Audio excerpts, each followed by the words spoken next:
telling my uncle that I would never be a stepmom after seeing how his daughter treated my aunt? When I, 20F, was 7 years old, I lost my parents and was sent to live with my aunt, Bio, and her husband, Uncle, and his daughter, Kylie. Kylie was 10 when I moved in. She lost her mom when she was 5 or 6, and my aunt had been married to my uncle for a little over a year. So it was a really difficult time for her. But I remember thinking Kylie might get what it was like a little. But she was very clear from day one we were not family. One thing that always stuck out to me was how Kylie really resented/hated my aunt. My aunt couldn't ask Kylie to do anything without being yelled at. She couldn't do anything nice for her without getting glared at. She'd accuse her of disrespecting her mom by trying to play mom. She'd accuse her of doing stuff that she had no right to do. She'd tell my aunt to know her place.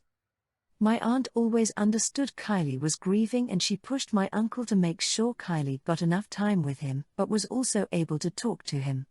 They had her in therapy as well. My aunt told me once when I got upset on her behalf that some people, kids or adults, can find it hard to see their living parent move on and have a new relationship after they lose the other parent, and Kylie was struggling. A few months ago I saw Kylie for the first time in 12 years, and she could not hide her still existing hatred for my aunt. The way she looked at her. I even heard her tell my uncle that my aunt was nothing to her and all she did was attempt to steal a dead woman's entire family. It made me realize just how strong the resentment can be. I also know from my uncle's sister that Kylie is still furious my aunt ever tried to ask her to do anything or issued any kind of consequence for her behavior when she was a kid. The experience of living with them always made me say I didn't see myself ever wanting to date and marry someone with kids, but having seen her hatred for my aunt at 30, knowing she still resents my aunt for even daring to ask her to do something in the home, it made me realize that while it can work and some people have amazing blended families, it's not for me. A few days ago I came back home for Christmas, staying until the 28th. My uncle was talking about my boyfriend, and then he asked me about this guy at work who asked me out a couple of times and why I never gave him a chance since I thought he was cute, etc. I told him it just wouldn't work, but he kept pushing and I told him it was because he had kids. He told me that was a strange reason when I want kids, and I said yeah, but after seeing how Kylie treated my aunt I have decided I would never be a stepmom. My uncle was pissy about it and told me I can't swear off men with kids for that reason, and he said divorced and widowed parents deserve to find happiness again. I said they do, and I would never say they shouldn't have that. But I do not want to be that for them. He said it was rude for me to blame Kylie. Comment 1. NTA. In all honesty, I agree with your stance too. Becoming a potential step-parent seems genuinely difficult to navigate properly, especially when it's with a widow. If I had to bet, I think your uncle is trying to project his guilt that he didn't stop Kylie from mistreating your aunt for all these years. It's probably not pleasant for him to have confirmation that he's partly responsible for your stance on this matter. He should just be thankful that your aunt was more than understanding and is still with him. Comment 2. NTA. Your uncle's a bit of a, not sure what the word is, narcissist, sociopath, misogynist, but it's concerning that he feels that he, and people like him, are entitled to be happy, and if that makes the other people in his life miserable, too bad. They should just take the hit because they aren't entitled to their own happiness, just him. Comment 3. NTO aunt is a better woman than I. I can't blame kids for having those feelings, but I can dip the fuck out. I'm not going to be a punching bag for a grieving kid. Me being miserable isn't going to help the kids. The dad needs to realize the sacrifices his wife made. You should have went in on him. He doesn't have to punish his kid for it, but he better appreciate his wife and what she went through and is still going through. I hope he put down boundaries now that his kid is older, but it sounds like he went with the ignorance is bliss.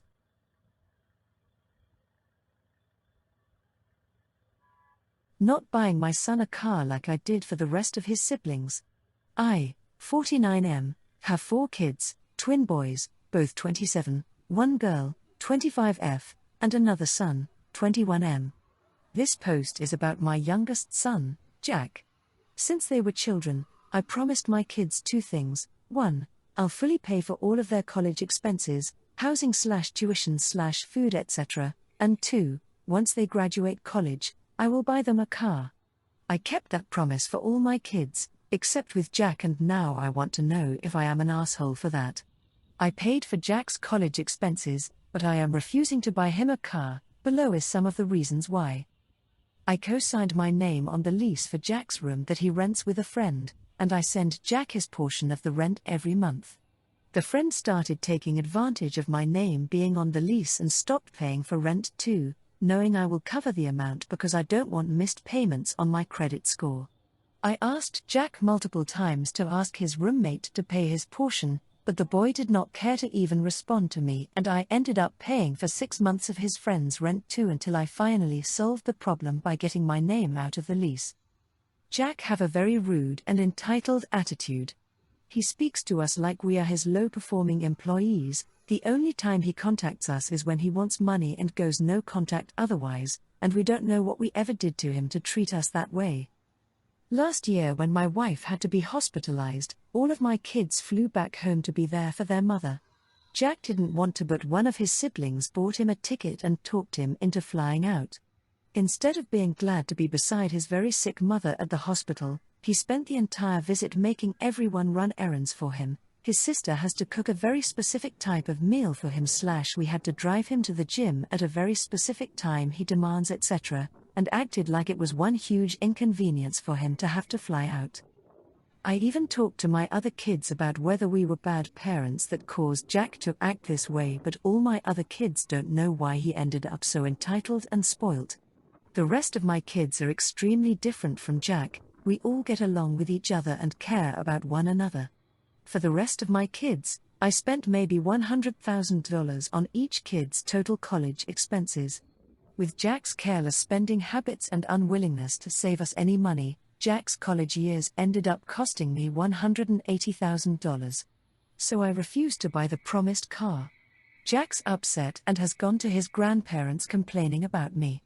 My mill already hates me and now is calling me an asshole, saying I am playing favorites because I bought everyone a car and not Jack. Comment 1. NTA. If I were being petty, I'd buy a junker used car for him. If he wants to be so technical about holding you to a promise, well, that's his car. Tell him the rest of the budget was eaten up by the $80K. Time for him to learn the consequences of his actions. Comment 2. NTA. For people saying that you raised Jack to be that way, they are completely ignoring the fact that we are human beings and not robots. At some point personalities start to factor in.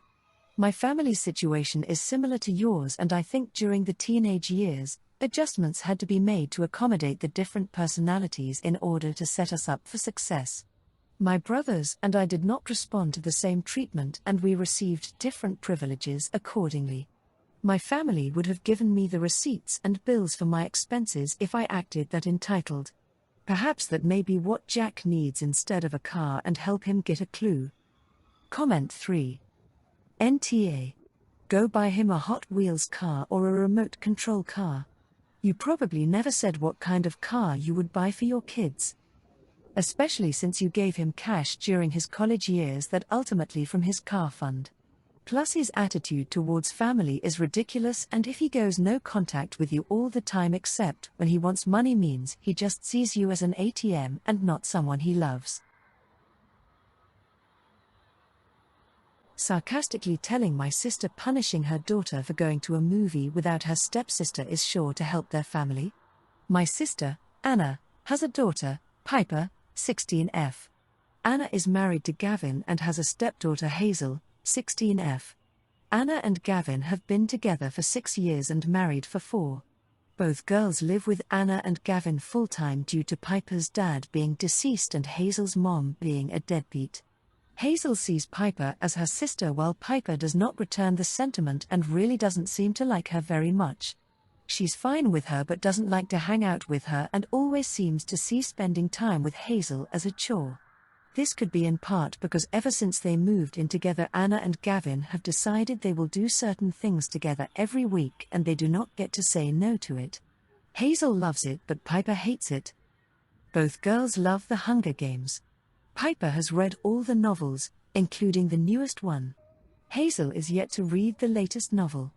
The girls also love the movies, and so Anna and Gavin decided they would see the new movie together. Piper said she wanted to go with her friends, but Anna told her she would go with her sister. Piper went to see it with her friends anyway, and Anna found out. She asked Piper why, and Piper told her she wanted to go with her friends. She wanted to enjoy seeing the movie and not be stuck with a burden while watching it. Anna decided to ground Piper and told her she will learn to love and appreciate her sister, or she will end up grounded a lot until she moves out. Anna was annoyed that instead of being apologetic, Piper just complied and has not shown any appreciation for Hazel since. She was telling me all this, and I sarcastically told her that it's sure to help their family punishing Piper for going to the movie without Hazel, when she has been telling her for a while in different ways that she doesn't like Hazel. I also made a comment that forced proximity always makes relationships so much better. Anna told me I wasn't a parent of teens, so I didn't get it, and it was rude to sarcastically talk about her parenting. Comment 1: the beatings will continue until morale improves, right? Every day on this sub there is some parent trying to force their kids to love their new blended families. Love your stepfather, love your stepsister, or else. And your sister is a classic example. However desperately she wants to create a Hallmark/Waltons/Brady Bunch family, she needs to back off and accept that may never happen, accept that they will relate to each other the way they want, and she can't make them love each other by forcing them to spend time together. NTA for speaking some home truths to her. Comment 2. NTA. You told the truth. Forcing it will only make it worse. These kind of things are pretty normal. Emo. I didn't like my biological, so little bit different, sister till I was 20, now we do just fine. Hazel should accept that Piper is not too interested in bonding, and your sister should accept that too. Time will tell, but I think their bond will come. Comment 3. ESH. Take the value of the card you bought the other kids, subtract the additional rent and any other costs that don't apply to the other children. Buy him a car of this value and then tell him to take a hike. It's probably the easy way out, so he doesn't have a reason to hold a grudge against you. Settle up what you promised and then call it quits. Putting my foot down and not adding my husband to the deed? Background: I, 29F, have known and been with my husband, 33M, for past 4 years and married for 2 years. I started working when I was 21, right after my bachelor's degree. After 2 years of working, I bought myself a house. Nothing fancy. I bought the land and built the house. It is a 3-bedroom, 2-floor house. I got to know and date my husband in 2019. The construction of my house had finished by then. He lived in a different country. So when he visited me, I took him to show my house. I am very proud of it. It is something I built with my own money and I own it.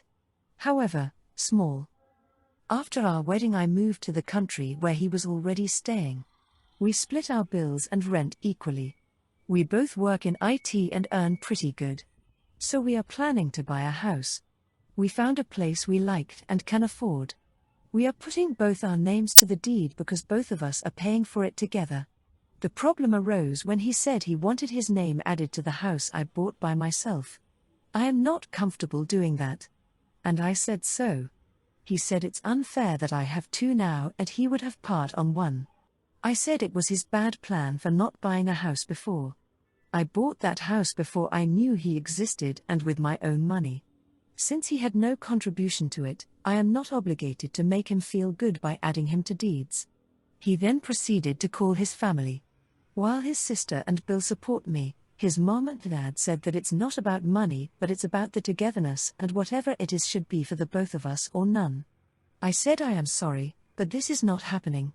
He will never be in the deed even if he pays his share, which he and his family thinks he should not because it's ours, not mine or his, because I know how much I struggled to have that house and make it happen. Now his mom and dad are saying I disrespected them by saying this. Ita? Edit 1. Both of us are from the same country. We are on a visa in a different country and we work there. We are planning to buy a house where we work on visa. We are allowed to do that. We are planning to stay for 5 more years at least, so buying a house made it seem logical. In my country, we don't have a prenup culture.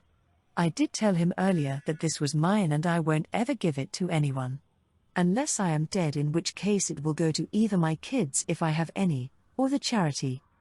Edit 2, because someone pointed this out, my husband's family has generational wealth. I don't. He has never depended on me for anything. We married because we loved each other. It has nothing to do with money, at least in my case. Edit 3, I am sorry if it looks like I am entitled when I say that I bought the land from my dad in a comment. I did buy it from him for real cheap, but I paid off all the construction cost, material cost, labor cost, etc. by myself. I even plastered and painted the walls myself when I was a little low on money. I think this makes it valid for me to be proud of what I did. I'm from a developing country and I am sorry that you have to shit on me if just the land came for cheap and I paid and did everything. I have been cut tires myself and mixed paints and watered the cement. So hell yeah, I am proud and have emotional attachment to that place. Edit 4, I am not in US. Any property I own before marriage or after, if it has my name on the deeds, it belongs to me alone. I can choose to register it in anyone else's name if I want to, or register a POA or register someone as co-owner later. But it's completely up to my discretion. We do not have a communal property law. Comment 1, you have a serious husband problem. First, no, it is your house, he didn't contributed any to it, so, no, don't add him to the deed. But second, he called his family to push you into what he wanted. Comment 2, NTA. In most cases I would think otherwise. In this case you already owned one house, but bought a second with your husband. I am wondering if there are big differences to his previous country and the one you are living now. Did he marry you for a better lifestyle? To support his family? Or are the countries pretty similar?